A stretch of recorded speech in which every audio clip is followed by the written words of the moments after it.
B, saya first time nak pakai LV ni. Okay. Tapi LV apa kalau saya beli tak nampak awam? LV yang tak nampak awam, faham? Ada setengah orang cakap kalau LV yang logo-logo biasa, demi monogram macam tu dah terlalu awam kan? Tapi you nak yang tak awam sangat.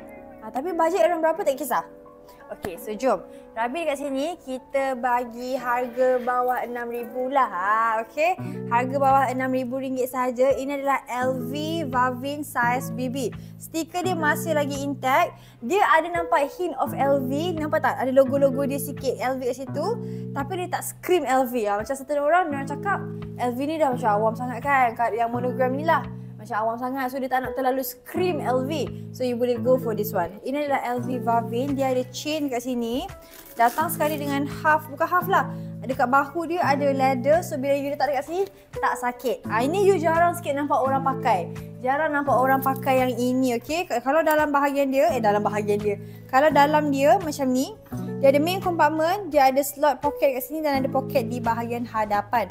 Muat korang punya long wallet dan muat korang punya iPhone Pro Max. Harga dia macam Rabi cakap, RM6,000 sahaja. So kalau korang nak ada satu unit sahaja untuk LV ni, korang boleh klik link dekat bio sekarang.